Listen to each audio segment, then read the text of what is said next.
Well, I haven't really seen many roller coaster YouTubers talking about this new for 2025 roller coaster called Helios. And I really think this roller coaster has one of the best layouts on paper I've ever seen. And this very promising roller coaster is located in a theme park called Fantasiana. And once Helios opens, this is for sure the best roller coaster in Austria. And personally, I also think this roller coaster can be a top 10 or top 5 even in Europe. And we all know Helios is not going to be the biggest record breaker in the world, but just look at this layout and all these amazing elements. This roller coaster consists of 3 total inversions where you have 2 very whippy corkscrew inversions and on top of that a barrel roll down drop. And we have already seen this so-called barrel roll down drop on many roller coasters such as the RMC coasters, Aranguazi and Twisted Timbers and so on. And based on the off-ride pictures, you can really see this roller coaster has a sharp profiling, and on top of that these elements look bizarre. And when you hear the manufacturer behind this so-called Helios coaster, you will be very surprised. And this awesome looking coaster is actually manufactured by Mack, and Helios will actually be the second Mack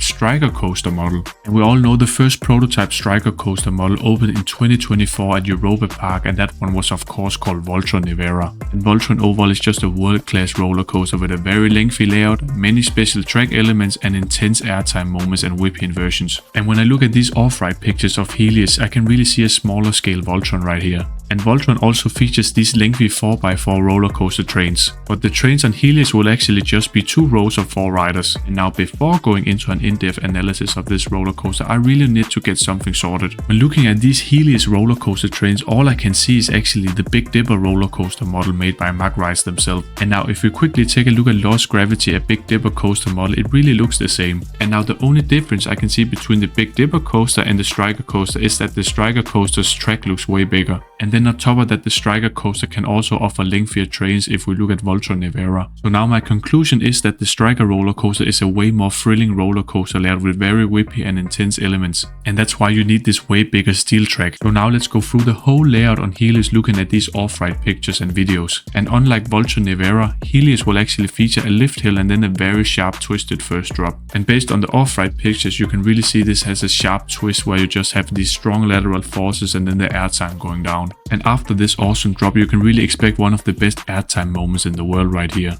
This roller coaster flies through one of the most insane profile outer bank airtime hills I've ever seen, and that element is hopefully gonna be filled with ejector airtime. Then the coaster yet again sharply dips down, giving great airtime, and then into the first inversion, the corkscrew. And this corkscrew is highly elevated, so I don't really know if this element gives hang time or just some crazy whip. Then the coaster goes through a very intense turnaround section with this sharp upwards turn, and then the train flips into this barrel roll down drop, and this inversion is only half the size of the first high elevated corkscrew, so I think this element will give it a lot of whip, and especially on these wing seats. And then the coaster will quickly dip down into a small airtime hump and then fly through the final inversion. And this looks like a very whippy corkscrew inversion going through the structure. And just like on some of the Vekoma new gens, this corkscrew inversion is probably gonna fly through the station or queue line. And then bear with me please, because the final elements are quite hard to find. But after this very whippy inversion, I think the roller coaster then goes into a sharp turn. And then the coaster yet again goes through a very small and whippy outer bank airtime hill. And this happens right beside the station yet again. And then after that, the train quickly just dips down into a head chopper moment. Then the train quickly twists upwards to the left and then into the final bank turn. And that finally concludes the whole roller coaster layout on the new for 2025 Helios roller coaster. And I really think this is going to be a very promising roller coaster. And sadly, the only thing we are missing for this roller coaster is a full-length official point of view video. And yes, the official park called Fantasiana has also uploaded some snippets of the point of view in these videos. And also a huge thanks to Fantasiana for providing all these videos on their YouTube. We are also missing some of the stats for this roller coaster, unfortunately. I can't really find the height, speed and length of this roller coaster anywhere, but I overall think this roller coaster will be approximately the same size as Lost Gravity. And I think Helios will approximately be around 100 feet tall, and the maximum speed will probably be 55 miles per hour or so. And now if you're an American and you love roller coaster, you're used to these very big amusement parks with 200 feet plus roller coasters and so on. And some people may not be that interested in roller coasters that aren't that tall.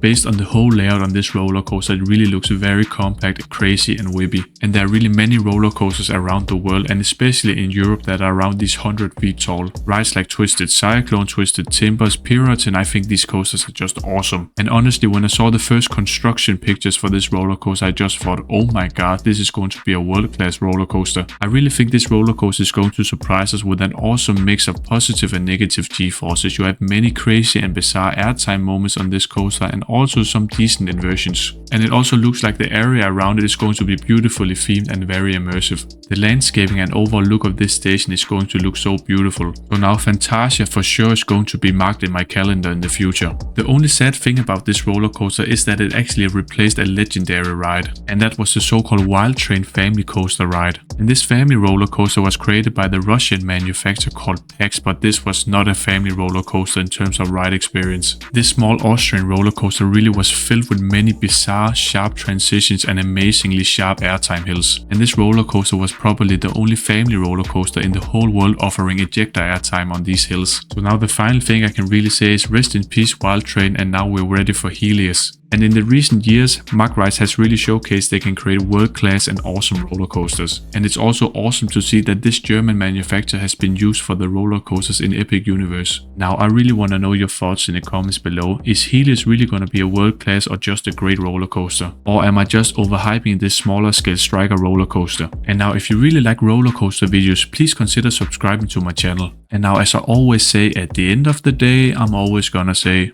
bye bye.